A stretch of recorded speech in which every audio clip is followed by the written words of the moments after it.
Yeah. Good evening, everybody. David.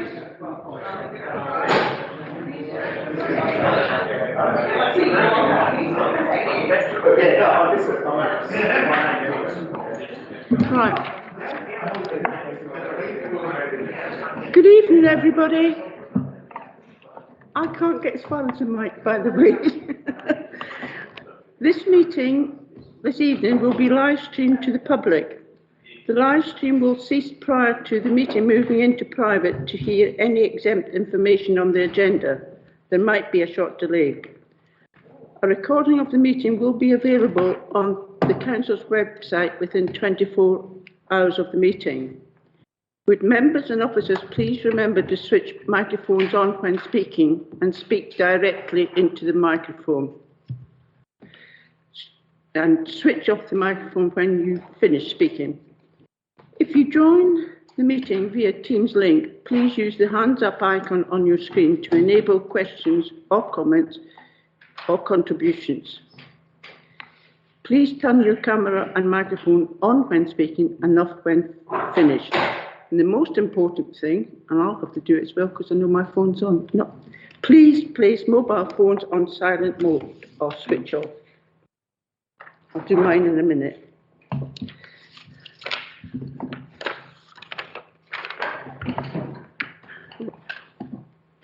Oh, evening.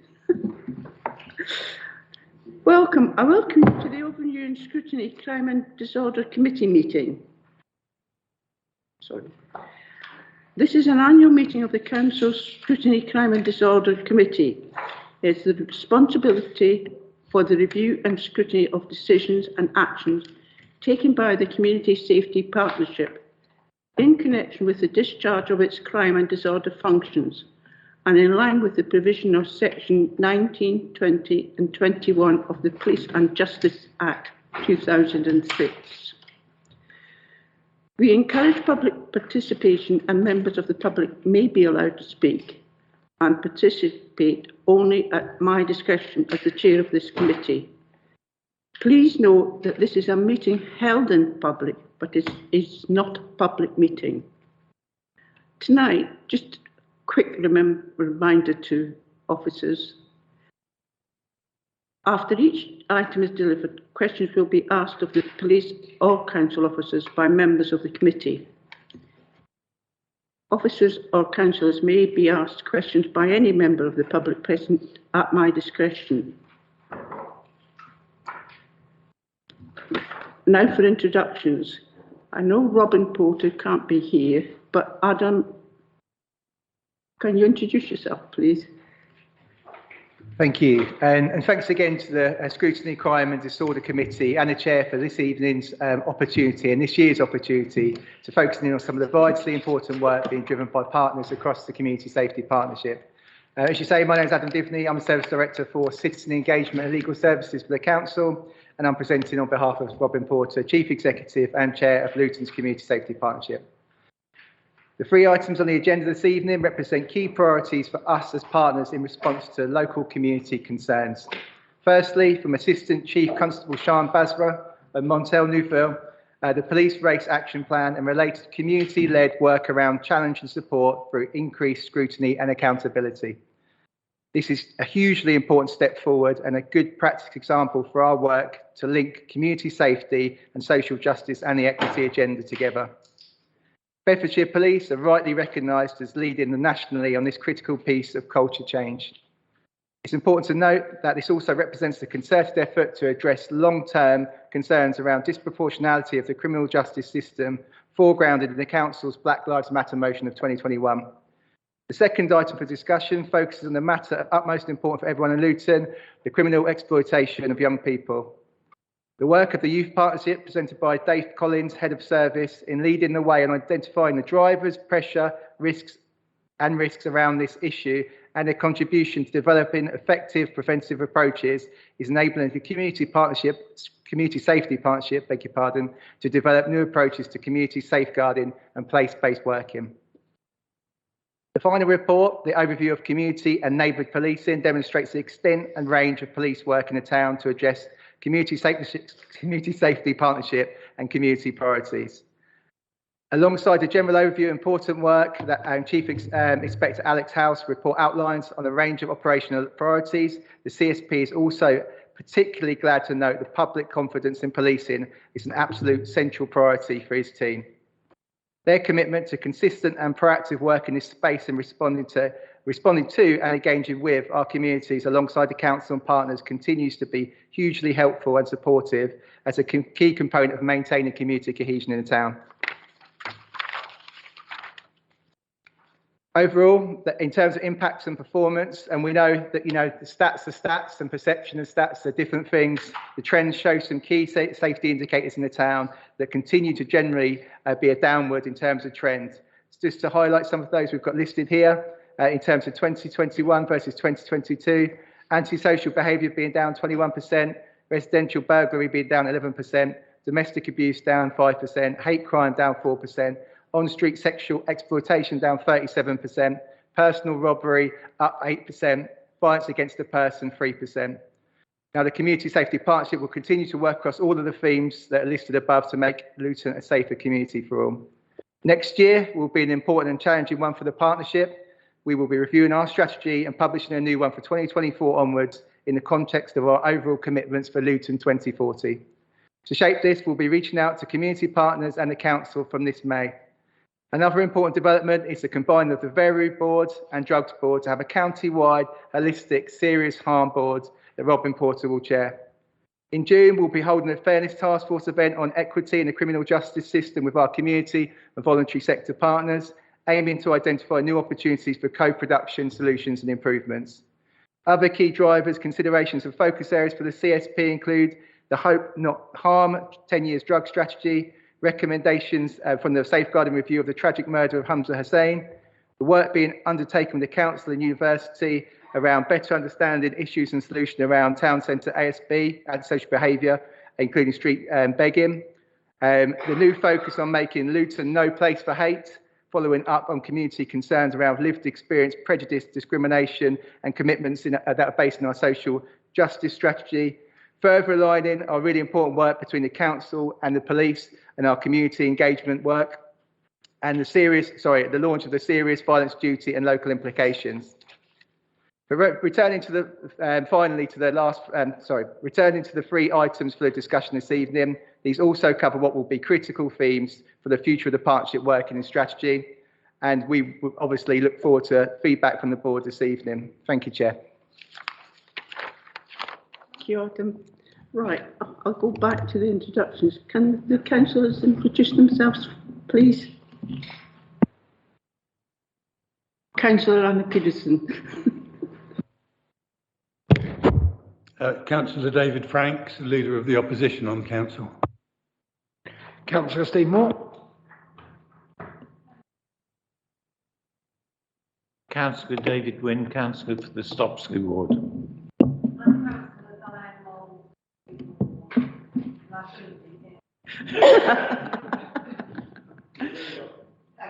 Right. Yeah, Councillor Mahmood Hussain, Councillor Fafali, member of the committee. Well, if you didn't know me by now, I'm Councillor Javeria Hussain and I'm a councillor in Luton South Ward. Councillor Amy Nichols, Limbury. Councillor Agbe, South Ward. Councillor Tamina Salim, Round Green, portfolio holder for Children's Services.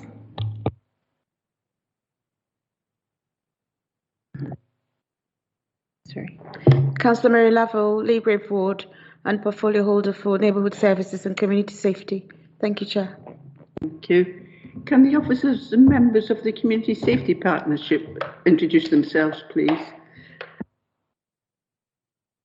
Hi, Nicola Monk, Corporate Director for Inclusive Economy. Good evening, Chair. Marek Lewelski, Social Justice Manager at Luton Council. Good evening, everyone. I'm Dave Collins and I'm the Head of the Youth Partnership Service in Luton.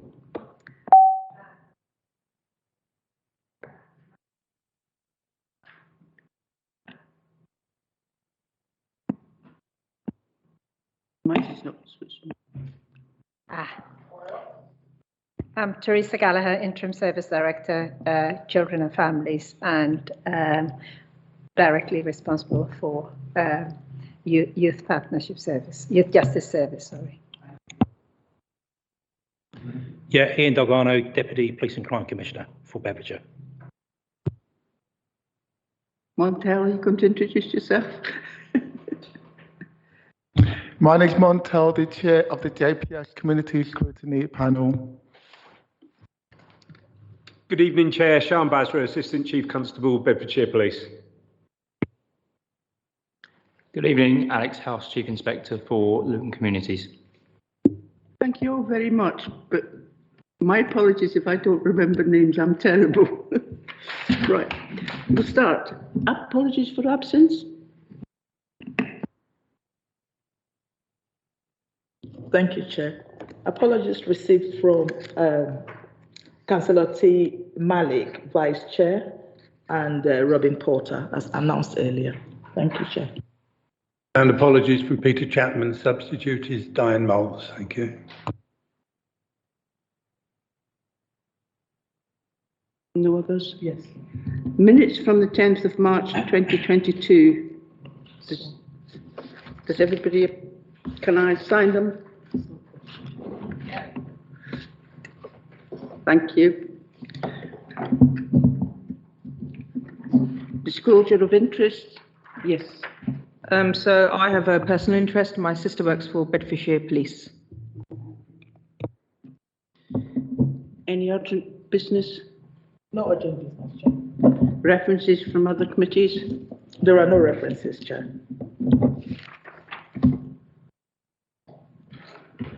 Done that. Agenda 7. Oh, sorry, I'm getting tied up in. We've done that already. Oh, it's agenda. Agenda item 8. Dave? Yes, please. Thank you, Chair. Chair's put me on first because clearly she trusts me to talk within the 10 minutes, and I have no intention of letting her down with that. Good evening, everyone. Usually I'd be here and I'd be talking about statutory youth justice. I mean, I mentioned that in the report. I think every single person in this room knows that the innovations that we've applied across early intervention over the last couple of years has seen a steady reduction of our statutory youth justice and young people that are drawn into it. However, that's at the cost of an early intervention cohort that's getting larger. And this is what I'm here to talk about tonight. I mean, essentially, we're the advocates, my service is the advocates for perhaps the most vulnerable children in Luton. You can name any vulnerability with a child, and the minute they commit an offence or are drawn into criminal exploitation, they become that much more vulnerable. So if we go on to the first slide, if you can move it forward, please, Eunice. This isn't a blank slide, it's the Youth Partnership Service, and that's not just a simple name change or semantics. When we developed the multi-agency gangs panel in 2016, we were a youth offending service, and the clue's in the name. We were a service that delivered to young people that committed offences, and the structure of that was 4 operational managers. Now, as we started developing MAGPAN, and a lot of you were on that journey, you know, I gave a lot of updates in relation to serious violence as part of the Community Safety Partnership. We took on little bits of service. We took on the remnants of the youth service, targeted that to serious violence. We started working with community organisations as a result of some of the funding that was coming through the airport dividend. And each time you add a little bit to that service, whether Educare or Tree, I was giving it to another manager. And the focus was, you know, we were losing sight of that. You know, you have a youth justice manager that then has to manage targeted youth. So it certainly wasn't a structure that was able to develop or even future-proof. And so the idea of a youth partnership service was really this structure that had 2 arms: statutory youth justice, because we still legally have to deliver that as a local authority, but early intervention and prevention. So we could really future-proof this against the real changing needs of young people in Luton.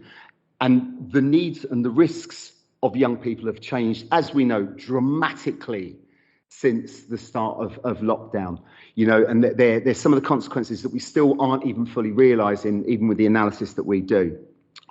So the Youth Partnership Service, which we got through Admin and Regulation Committee, and with a lot of your help sat around here, whether it was scrutiny into the plans for that, is something that we are able to kind of build on. So we have 2 deputy heads now to drive forward that performance, but also drive forward some of these innovations, which I'm going to talk to you about tonight, because we're now in a position where we can really drive with this. We can move it on, please, Eunice. These slides are really just a guide to making sure that I don't forget anything. So you've all had the report, and the report spells out the issue in relation to the multi-agency gangs panel. But put really, really simply, is we have a space where young people are referred into that, let's face it, 100% of them that are taken on at MAGPAN, and at the moment we've got 318, are already entrenched in terms of criminal exploitation. That means they're involved in, gang associated behaviours, or they're associated with people that are gang nominals. 80% of those are yet to commit an offence. And a catalyst for us creating this Youth Partnership Service was the tragedy in June 2021, because we realised that we needed to act in terms of innovation around this, because it's a voluntary space. When I'm asked what keeps me awake at night, it's the huge amount of risk that we're holding within the multi-agency gangs panel with a group of young people and parents where we have to engage them voluntarily. So this year, now we've got the ability to do this and we've got the structure to do this, we need to innovate around here. So I can be sat here next year and say, do you know what? We've not only reduced statutory youth justice, but we're also reducing the numbers of kids that are coming into the multi-agency gangs panel, but also reducing the levels of criminal exploitation that they're there. So what I want you to imagine is, just, MAGPAN is the cliff edge. The role of community organisations has been critical since since the Targeted Youth Service came over under my stewardship, and I took the Luton Youth Fund, so developed community organisations. They've sat around MAGPAN. And really simply, a community organisation getting funding doesn't have to go to someone's service meeting, hand out flyers, and then wait for referrals. They sit on MAGPAN. Simply, you get funding 31st of March, 1st of April, you get a cohort of cases, and you report back to MAGPAN every week. So that was a game changer in having those community organisations sat with statutory and non-statutory organisations around the table. That's common practice now, but in 2016-17 it wasn't. Now, the criminal exploitation reduction officers, and a lot of this is led by the independent review, the thematic serious case review into the tragedy of June 21, and some of the recommendations from there. Because actually, the Youth Partnership Service was a recommendation from that. Because when I entered into that, we were still a youth justice service. And I know I've got 5 minutes left, Chair. I know that. The criminal exploitation reduction officers, we've got 2 main players that sit on MAGPAN. There's a lot of organisations that sit there, but the 2 main players, One Stop, who work predominantly in the South Asian community, and Directional, who work predominantly within schools and with our Black British boys.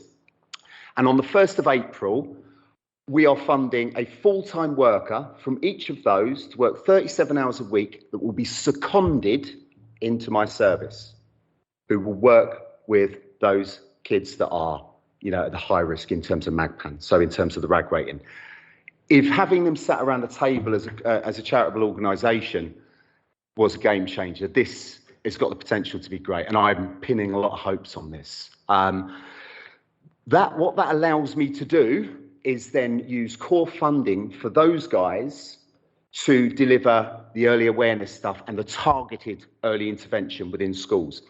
I've taken an action from the Behaviour Inclusion Wellbeing Advisory Board to actually design that sustainable framework of what early intervention, targeted early intervention looks like in schools. I want every head teacher this time next year to be able to say, this is what targeted early intervention in relation to criminal exploitation looks like for a 10-year-old, 11-year-old, 12-year-old. So this is work at that cliff edge. It's how we kind of really target those young people that are there. If you move it on for me, please, Eunice. So if that's the cliff edge, working back for the cliff edge is something that we're piloting called the Supported Transitions Pilot. And I think a lot more of you are going to want to know about this, and I certainly haven't got the time to discuss it in detail tonight, but quite happy to be approached outside of this meeting. I've always had this idea that every single young person that gets into custody when they're 15, 16, 17, or every single young person that ends up in a really costly placement has a shockingly similar life journey. It starts when they're 8, 9, 10 years old. Lack of parenting capacity for whatever reason, not bad parents per se, but educational attainment goes down, education ability goes down, undiagnosed SEND needs. They then make that transition to secondary school. They're excluded within 6 months. There are alternative learning provisions, criminal exploitation, prison. Okay, it's not as crass as that, but actually it fits loosely into that. So what if you identified the issues with these 15, 16, 17-year-olds, and then I showed you the 10-year-old one of those?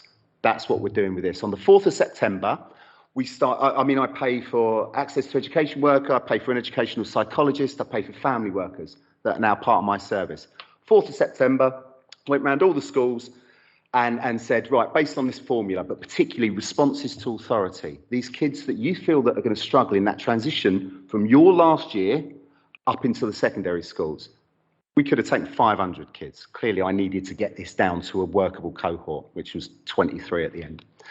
And we then, once we had that initial cohort, we then applied our own formula, which is our likelihood of custody scrutiny formula. We got it down to something like 50 and then selected. We were trying to get it down to 18, but we've got 23. And of those original 23, every single one of those parents and kids has consented to working with us, and they're still working with us now. We've had educational psychologists do assessments on 60% of them. So we'll be pushing through in terms of their special educational needs, educational health plans. We will support them throughout the summer, supporting them now at home, in school, and we will support them, like I say, all through summer with preparation for going into high school. We will then support them up until November, so 2 months in there. But we will also pick up another cohort because we're going to pay for this for 3 years, then get it evaluated. Because ultimately, when you don't, and £2,500 per kid for the whole 14 months. Because if we get it right there, and then they don't come into care and they don't come into placements, they're not then costing millions of pounds to the criminal justice system. So that is working back from it. And listen, I know I'm an idealist, and everything to me kind of sort of fits within this idealism. But if we get this right here, we can stop that flow into MAGPAN. Last slide, please, because I have 2 minutes left, Chair, because I'm looking at it. So what I'm going to do is I'm just going to talk like this for 30 seconds, because I don't even need the last 2 minutes. No. So the other end of this, and this is quite important, the other end of this, we haven't got any 17-year-olds in custody. So what a brilliant job Youth Justice are doing. But when you look at the 18, 19, 20, 21-year-old custody population for Luton, it's huge. Okay, now I'm not saying that's probation's issue, because the reality is probation will deal with statutory cases. They don't deal with that prevention. So there is a cliff edge for young people here. And of course, we've got 18 to 24-year-olds within the MAGPAN cohort. Now, the cost of late intervention is what we see on the streets, what we see in our town centre with drug addiction, with homelessness, with, the issues that draw young people into custody and what we hear is in the revolving door. If we can get transition into adulthood right for this particular group, now, bear in mind, the 18 to 21-year-old cohort in custody is predominantly Black, Asian, minority ethnic. And where there is someone from a white background, there's usually a protected characteristic like a care leaver within it. So clearly, vulnerable young people within there, that if we get that right, what we can do is get those young people over that age crime curve for those that know about adolescent development, and hopefully, we can get them into kind of non-offending lifestyles. So there's a lot of work I'm currently doing with probation about how we create a youth to adult hub. It's embryonic, but what I want you to think about is MAGPAN as the cliff edge in the middle, supported transition and targeted early intervention in stopping the flow into there, and then also kind of putting this right afterwards as well. And that's me. Thank you very much. Any questions?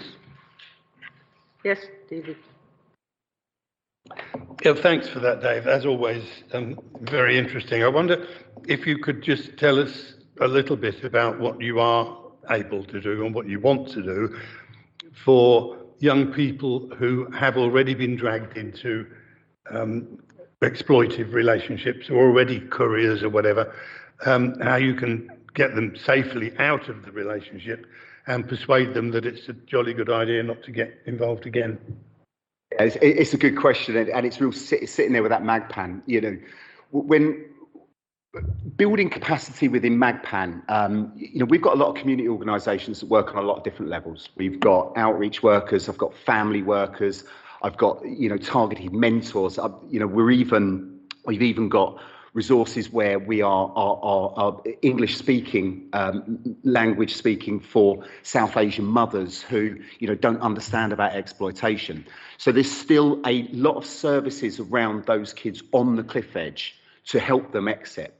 What I'm hoping with the criminal exploitation reduction officers, because I don't want to call them gang officers, because you know how I feel about terminology that actually blames children for their actions rather than society, because I'm that advocate and I make no excuses for that. Those two workers being part of our service, remember, they then have access to all of the specialist workers with us. They will be case holders for those kids. So we're still working at that cliff edge, trying to exit those kids from those behaviours, giving them aspirations, education, all of these things, trying to plug them into, you know, positive society. Yeah, I mean, I get the feeling that quite a lot of these young kids are actually frightened of getting away from their exploiters for fear of violence or whatever. I mean, you're absolutely right. And a kind of final point on that, I was only having a discussion today, Councillor Franks, that, you know, a lot of these young people, quite honestly, given a choice, a young person would not carry a knife or sell drugs. Because what comes along with that is a level of trauma where we have children that live in our town. And remember, these are the 1 in 4 kids living in poverty that become part of our kind of, you know, poverty indexes. They're looking over their shoulder. They're dealing with trauma. There's parts of this town they can't go to. And I mean, I've worked with young people for 25 years, and even I still don't really understand how that feels for a young person. But you're right, that is an endemic fear that they have. And what we need to do, you can't just say, stop, exit this game. You can't do that. What you do is you provide that young person with options. You provide that young person with support, and then you help them. You help them escape that. It's tough, but, you know, we've had some success with it. But this year, we turn, because we've got the structure now to do it, we turn our innovation to this, the same as we've done with statutory youth justice. And I can't make promises that we turn this around, but I won't stop trying.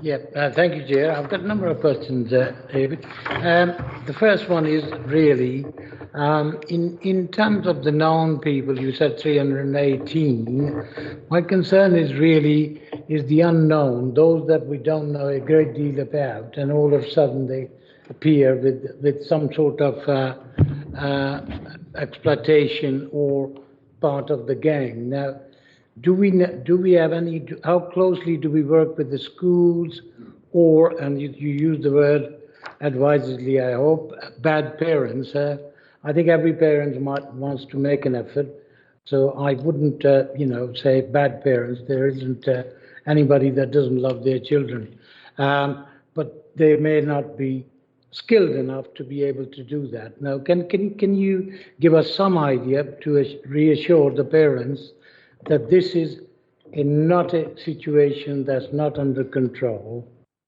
Yeah, just number of questions I put to you. So yeah, just for the record, I said lack of parenting capacity, not bad parents. But what I mean by that is, you know, I mean, we're working with a parent at Edge of Care now who's a single parent with 4 children, and she's a single parent through domestic violence and lacks parenting capacity, so needs help. Just going back to schools, the point of me taking the Behaviour Inclusion Wellbeing Advisory Board action is that we then are able to create that sustainable framework for schools and parents. And what I mean by sustainable framework, I mean, financially sustainable. Because what we've done up to now with all of the things in schools, and you know, because you've been to some of the plays that we've done at Key Stage 2 and see some of that work, but it's kind of almost hand to mouth. Will I have funding for it next year? So when you ask teaching staff or you ask the family workers within schools who interact with the parents that can get access to these services, they're not sure it's going to happen next year.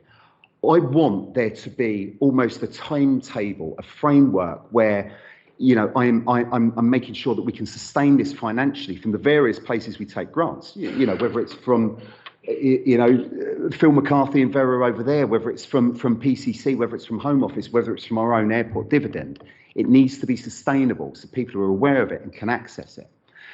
The Dallow Cares initiative between the police, ourselves and the social justice unit has been a massive eye-opener in terms of interacting with the community.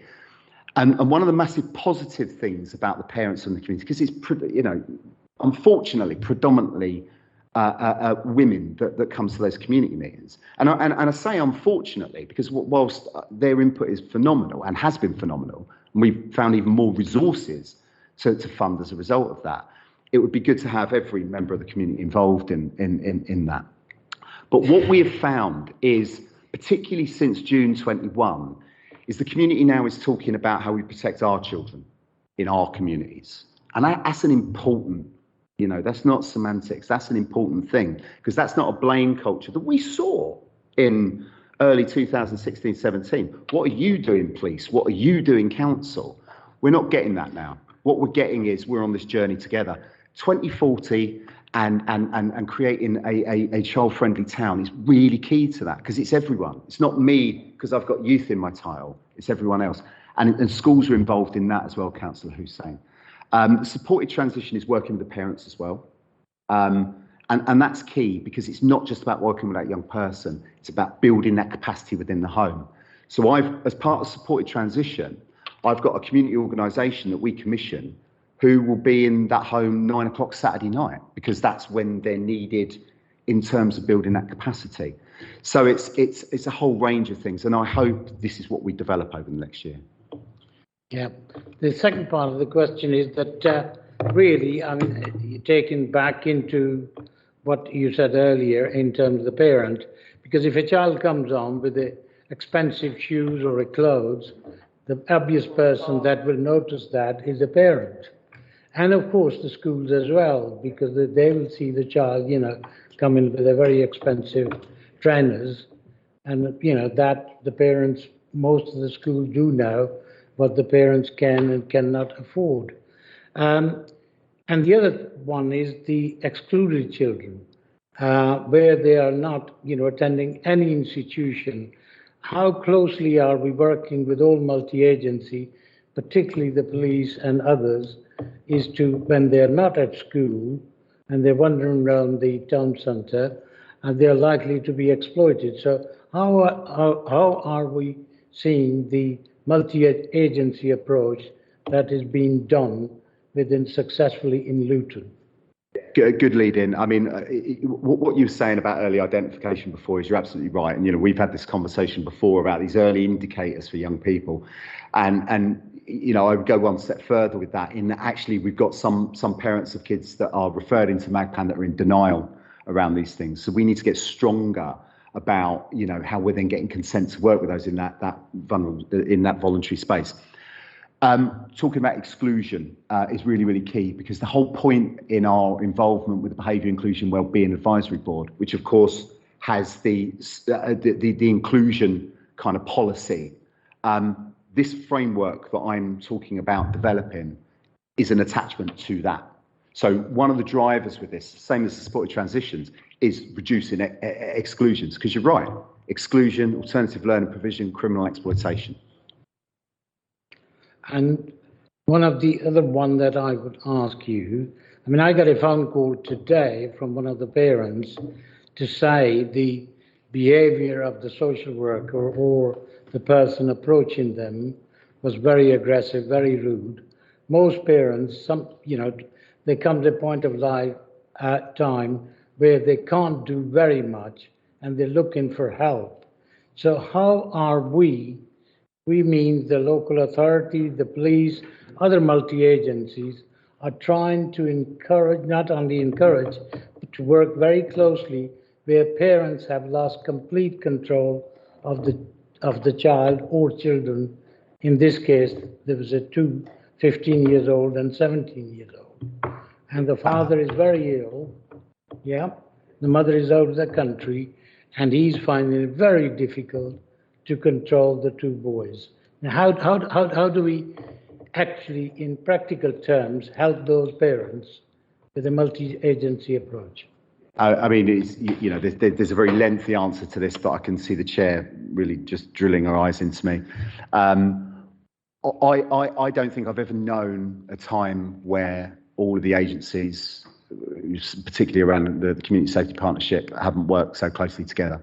You know, every single person here that we work, you know, we've had Phil McCarthy, manager of the Veru, probably 3 or 4 conversations this week alone. So we're on top of things. But you're right, it's really difficult with some parents.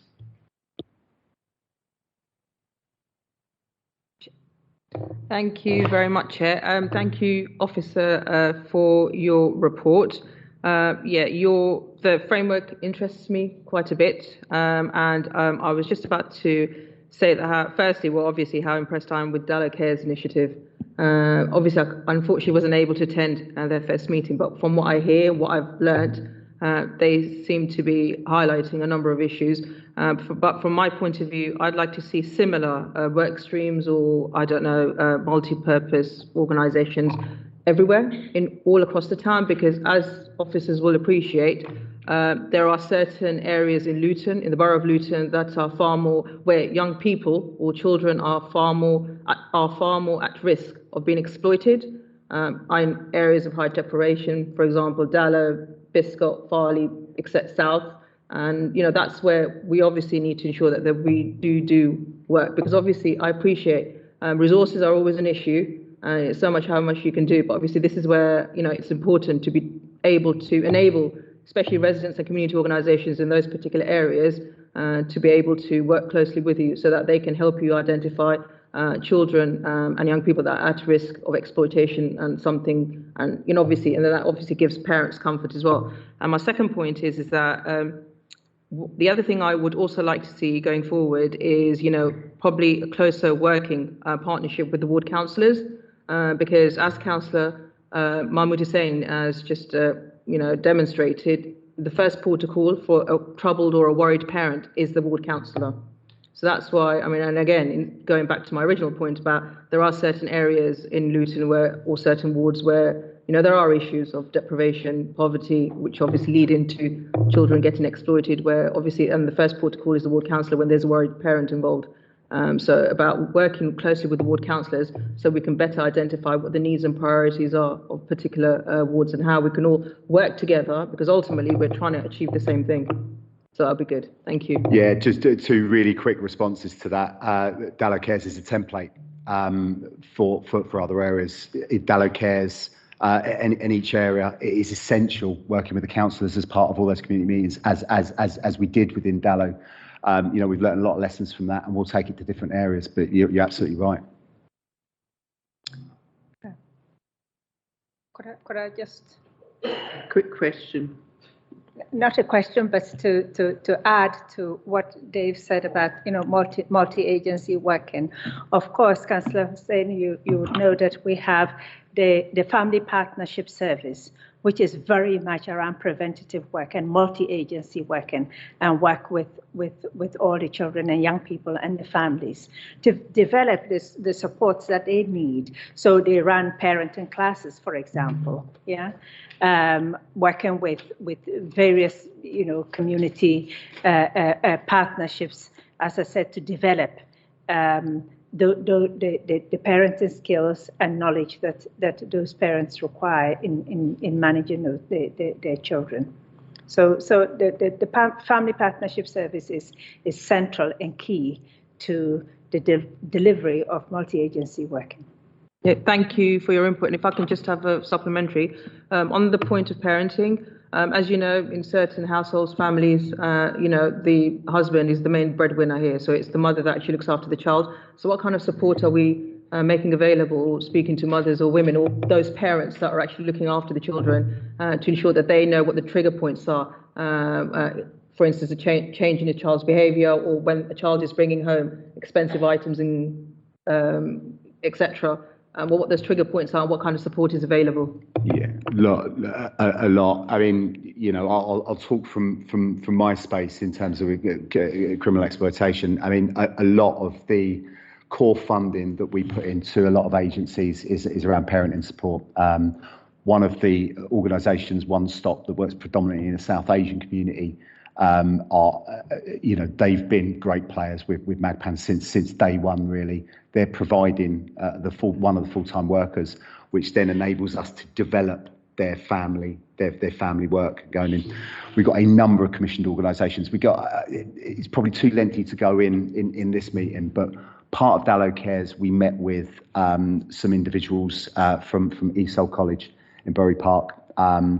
And we're now on phase 2 of this development in terms of supporting some of those South Asian mothers that perhaps aren't really aware of what their young people are getting up to online.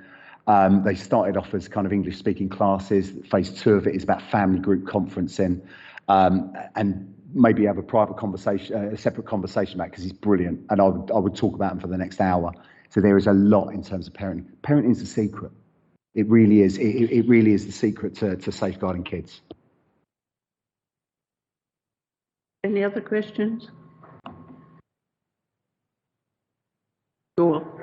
Yes, Councillor. Thank you, David. For me, I think in terms of online activities, how much have we invested in terms of intelligence to make sure that children are not being exploited? Because I come here, hear all this, but I think the explosion now or where things are done is online. So from where you were before to now, how much investment has gone into online intelligence and how you're able to trace children before they become exploited or become entrenched?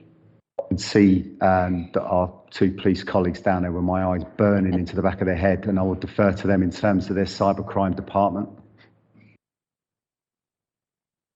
Thank you, David. Councillor, yeah, we have got a dedicated cyber hub which focuses on all online crime. It's the envy of forces across the country. People are coming to see us, including the College of Policing. It was praised within our most recent HMIC FRS inspection. So the dedication there is twofold. One is in the prevent space, and the second is in that investigation space. The prevent space is very much about preventing people falling into that criminal space, being exploited by those people that purport to be other more friendly individuals. I can't give you exact details of time, money, resources, but it's healthy and it's recognised that it is healthy. It's a follow-up question. In terms of activities, most children want to belong somewhere. And if they get people who take them in and protect them, that's where they belong. And if their activities is involving criminality, they become criminals. What kind of social activities, like playing football, what have we invested so that the children don't go and form relationships with people who then leads them into criminality? Because most black children don't want to play football, or go to somewhere to belong, music and all that. How much funding is gone into those activities before they get hooked into criminalities? Okay, so the way children kind of interact with youth services has changed significantly over the years. So the idea of a kind of sort of youth club, the kind of young people that we need to target in terms of criminal exploitation, they don't come in. That's why I think the TREE project, so tackling, reducing, ending exploitation, which we started in 2020 almost as a kind of smash and grab on the government's £60 million of kind of COVID emergency funding, and funded ever since. now funds a number of activities within the community. I mean, I would urge you, because I do circulate to all councillors all of the events that that we put on as a target youth service, as Tree. There's a number of events that I can circulate as part of that you can speak to your communities about. But in pretty much all of the communities, we've got a footprint, which, considering the size of our youth service, which is tiny, their spread is huge. And it's because we've been working with community organisations providing things. Okay. I mean, you talked about resources. My colleague mentioned about resources. So have you got resources? Is it increasing or decreasing from the last 4 years? Are your resources going down because these activities are going up? If resources are going down, there's that imbalance. So what are you doing to make sure you're in equilibrium? Yeah, it's you know, again, it's probably a longer conversation that I'm prepared to sort of have outside of this, because in terms of our core funding, we direct core funding towards youth services as much as I can. So, you know, if you look at something like the Tree Project, we get some funding from the gentleman from Veru over there, but then that's supplemented with probably about another £80,000 of core funding. Now, I draw in X amount of grants each year. So, you know, this year we've pulled in grants of £90,000, which we've spent in terms of early intervention and provided for young people. Last year, it was probably a little bit more than that. Next year, I don't know. But it won't stop us applying for things like the Youth Endowment Fund. I mean, I'm currently working on a huge bid for renovation of Tocco, but also creating youth participation officers that are going out into these deprived wards and bringing young people into this space. Because, like I say, young people engage in different ways now. But it's different, it's up and down. But, you know, I can have a kind of a conversation with you outside of here to kind of demonstrate. But the more we put into early intervention, the better. Because the results are there. Look at statutory youth justice. You know, this is not happening across the country. Luton is bucking the trend in terms of the numbers of kids we have in statutory youth justice, but it's all in early intervention now. Okay. Someone that's good. Okay. Thank you, Chair. And just to follow up on Dave's points and Councillor Agleby's observations about resources, part of the work of the CSB has been to look at place-based coordination and multi-agency working, as we've mentioned in Dallow Cares, and a number of resources sort of start to surface there around how we can support community-based organisations around youth activities and early intervention support. So our Citizens Fund, for instance, which councillors will be familiar with, that's very much focused on the themes of 2040, child-friendly towns, social justice, and those kind of interventions bring forward community organisations to work alongside. The fact that we're now working in a more coordinated way means that aligns with Dave's work better. We don't duplicate, we can complement each other, we can identify innovation and good practice and bring it forward into commissioning. That's the model we're developing from grassroots funding to enable community organisations to play their part in that prevention more effectively. Yes, Ian. Thank you, Chair. Councillor Agleby, the Commissioner has, over the last few years, since he was appointed, invested grants in activities for young people, especially for young black males, in terms of boxing clubs, sports activities, basketball, etc. He's also looked at arts and culture. We agree with your synopsis that we need to give young people other activities to keep them away from gangs, etc.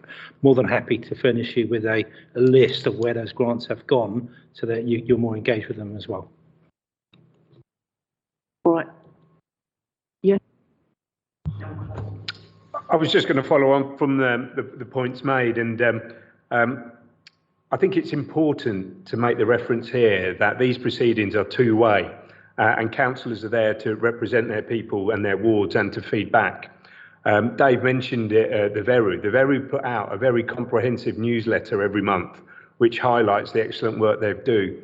And it's not just sport, it's not just arts and culture, it's lots of different things, music, and you mentioned that, councillor. And we've got great evidence of where people have turned their lives around from hairdressing.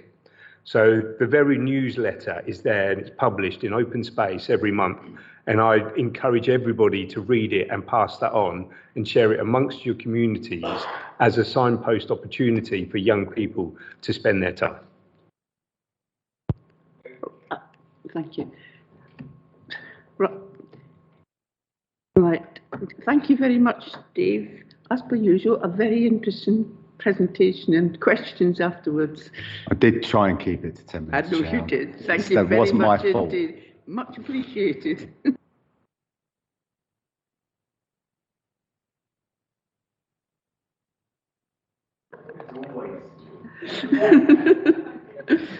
Right. Move on to agenda item 9, which is sort of a two-person. There's Montel and the Assistant Chief Constable, Sham Basra. I'm not quite sure which one of you started first or what.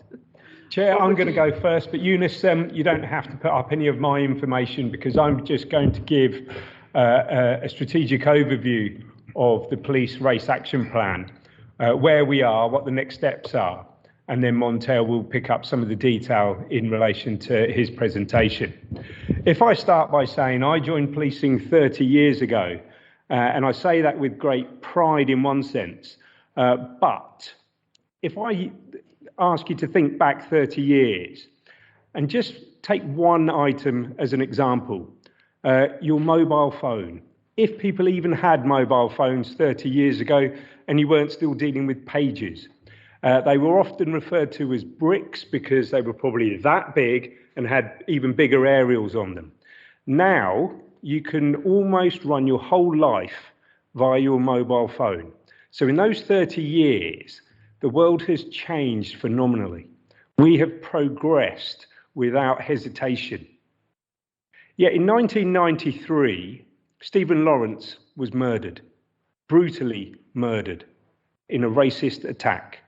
The Metropolitan Police had the duty to investigate that murder, and they failed, wholeheartedly failed. As a result of subsequent investigations, reviews, and inquests, they were found to be institutionally racist. That term is still about and clear today. So in 30 years, technology has advanced to a scale that we could not have comprehended, yet we have made very little progress in relation to dealing with the racist culture and society that still exists across our communities, but also within policing. And we recognise that in policing. So policing has come together to devise the Police Race Action Plan, and it's about improving policing for black people. And the reference there is specifically to black. There are other initiatives, there's other areas that we have made great progress in relation to minority groups, but clearly we've still failed with regards to black people. There are 4 pillars that are associated to the Race Action Plan, and I'll just summarise them. The first one is in relation to being communities being represented. That talks about, in policing, that talks about recruitment, retention, progression. I say with great pride that I am the highest ranking Asian officer in the history of Bedfordshire Police. We've got 3 chief inspectors of Asian background. In the last 30 years, the highest ranking black officer was of an inspector rank. Right now, the highest ranked officer of black origin is a sergeant. I don't need data to tell me that because I can count that on my hand because the number of black officers in Bedfordshire Police does not represent our community. The second pillar is in relation to black people and communities are respected and treated in a fair and equitable way. This relates to things such as stop search, the use of force and arrest data. And I know this is an area that Montel is particularly passionate about and works really closely with policing. And we are at the forefront of Policing UK in relation to how we address some of these matters. The third pillar is black people and communities are routinely involved in the governance of policing, from national level through to local level.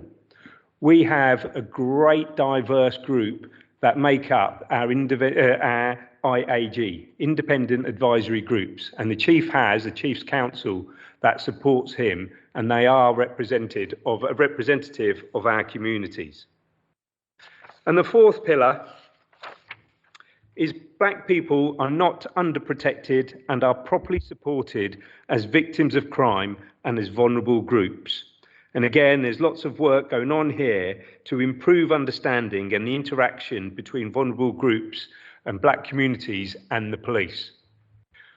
We as a police service think we've made great strides against the Race Action Plan already. So much so that we've been identified as one of 6 icebreaker forces that are leading the way in the country. However, we've realised that we need to stop, put our foot on the ball, and work with our communities to see where we need to go next.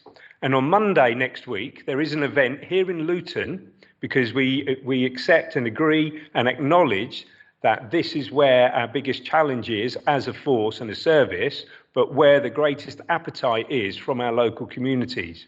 And there's an event on Monday evening with members of the black community just to take stock. Where are we and what are the next steps? So at this point, I'll hand over to Montel to talk about some of the detail that sits behind the work that we and our communities are doing together. Thank you, Sean, and thank you, Chair, for the opportunity of speaking to you today. Next slide, please. Next slide, please. Okay, I'll just talk through it. In my experience, there are some outstanding officers of every rank level in Bedfordshire Police. That is not the experience of many people, in particular from the African and Caribbean communities right across the whole of our county. In my experience, there are some outstanding officers, but that does not mean that I or my friends or my family have always been treated fairly or always felt we've been treated fairly. The two things can be mutually exclusive. Next slide, please. In 2015, the Best Use of Stop and Sit scheme was introduced across the country. And in Bedfordshire, they were looking for a chair of that panel. And I wasn't interested in chairing that panel because there's some structural issues regarding policing here in Bedfordshire, but right across the country. So one of the things I was keen to do was only keen to take that role if that was independent from the police. Right across the country, what the police tend to do is mark their own work. And in my view, it needed to be independent. Next slide, please. So the then Chief Constable, John Boucher, agreed that all the decisions around the panel should be agreed by an independent chair, which was myself. So what I did was I tore up the template that Bedfordshire Police gave me, and over a period of time, we developed it in partnership with people who lived, worked, or went to school, or travelled in Bedfordshire. And let me tell you about some of the 3 key things which we've done over the years, which are now national best practice. We were the very first force in the country to allow panel members to view police body-worn videos. Now it is becoming standardised across the country.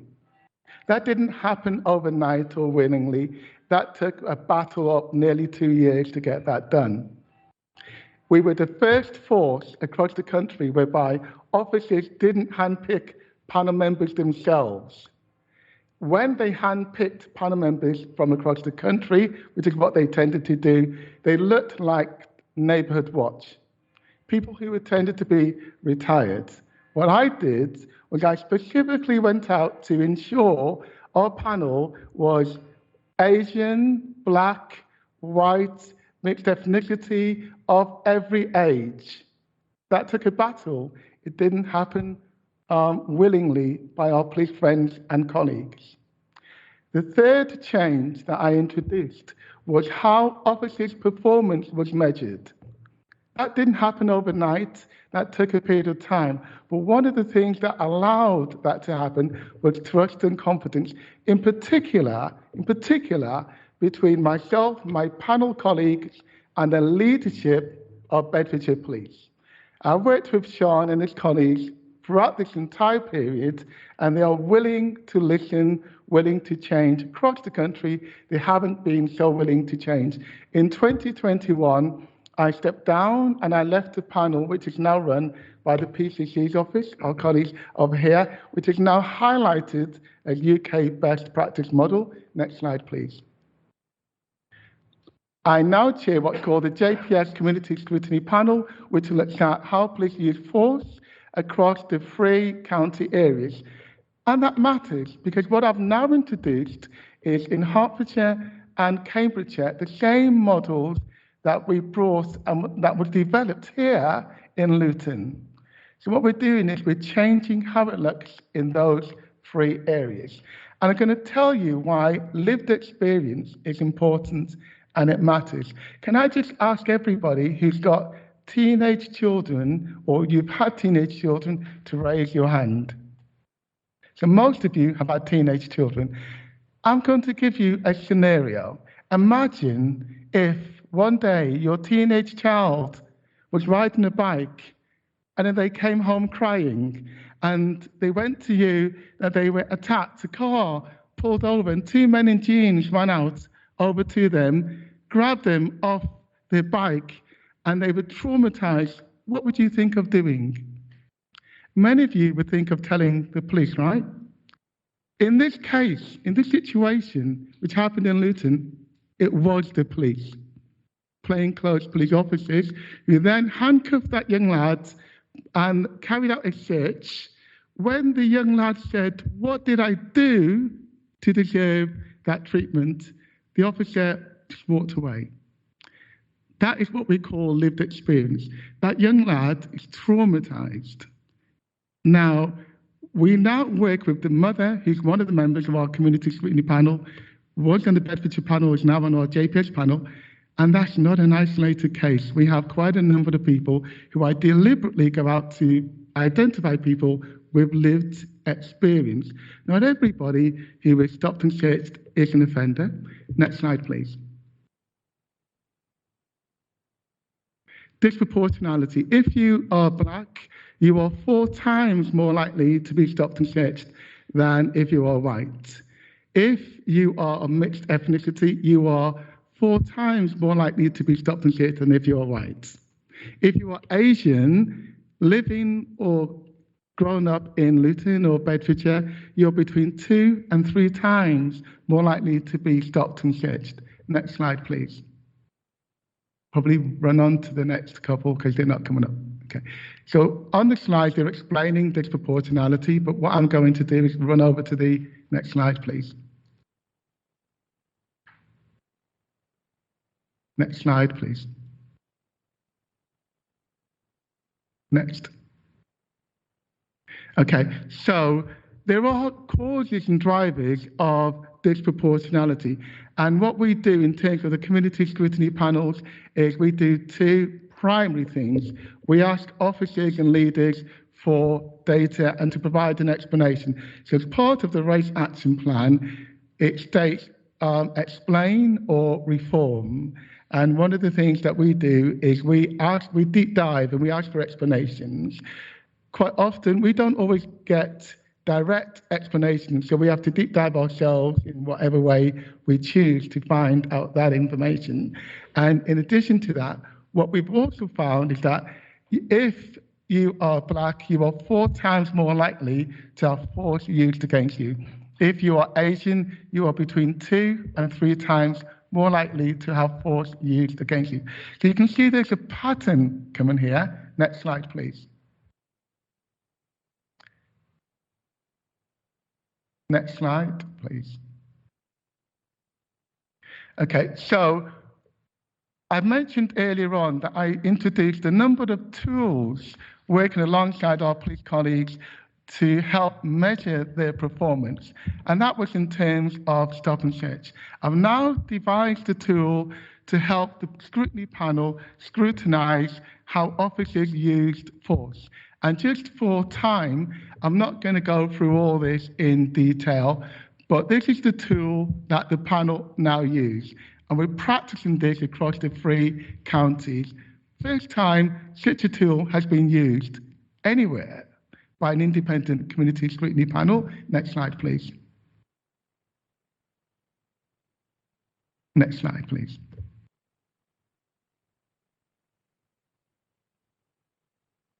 So, as well as helping to ensure that officers use their powers fairly and proportionately, they have an internal department which is called Professional Standards. We are doing a separate piece of work with them to ensure that when people make complaints, those complaints are dealt with fairly and professionally. Next slide, please. And by the way, one of the things that we found is in Bedfordshire, there's just over 1,400 officers. So when we hear about disproportionality, one of the things that we have identified is the vast majority of officers do a good job. The number of officers that are of concern or who are worth watching or come to our attention time and time again are tiny numbers. So we have questions that we tend to ask our police colleagues, and again, just for time, I'm not going to go through all the questions because they're up in the actual presentation. Next slide, please.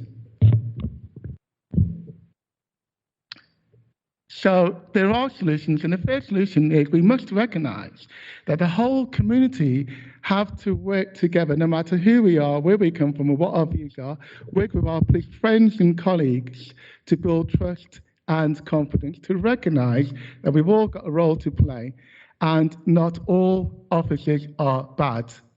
Most cops are good cops, but we must recognise some cops are bad cops. Bad cops are bad for good cops. Our work must also highlight those good cops and the good behaviours and challenge those negative behaviours. Thank you very much. Thanks very much. Any questions? Right, hang on. Shall I just go around the room? Start with Councillor Frank first, then. Well, mine's not actually a question, it's a comment, and there is no question at all that racism was a major factor in the bungled Met investigation into Stephen Lawrence's murder. No question about that. But there was another issue which was, to my mind, just as important and which had just as much of a detrimental effect on the investigation, and that was the corrupt relationship between some senior officers and some of the criminals involved. So I'm not suggesting that racism wasn't an issue, it certainly was, but the corruption and the corrupt relationships were just as important. Councillor Mahmood Hussain. Right, mine is more of a question rather than a comment. I start with Sean Basra, the Assistant Chief Constable. I mean, can I ask you the institutionally racist word but used very first time about the Met Police? Is that an impact still throughout the police forces up and down the country where black people or people, Asians, still think that the police is an institutionally racist organisation? What that means, Councillor, is that there is racism in policing. Let me put this in a very simple way, and I use this illustration many times. Is there racism in society? And the answer is going to be yes. Policing wants to be representative of our communities.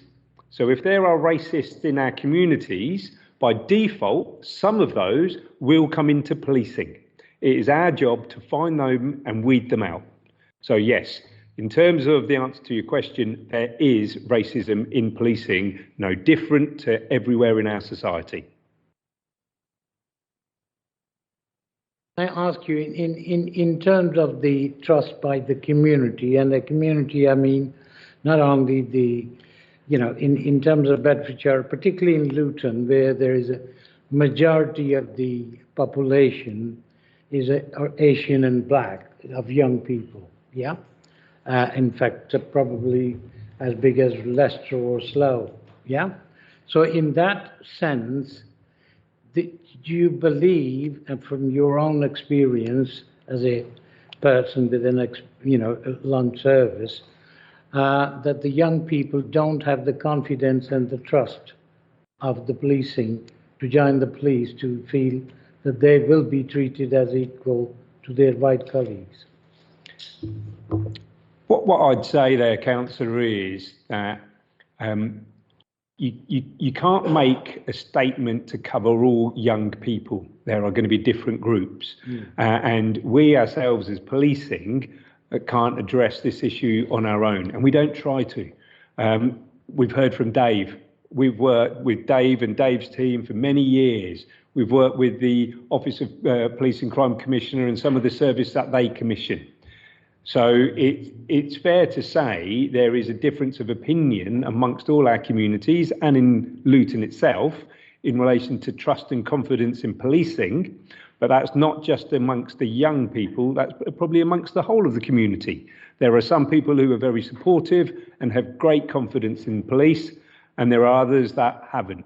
So I can't say, and I wouldn't say that as a sweeping statement, that all young people haven't got the trust and confidence in Bedfordshire Police. Just to that.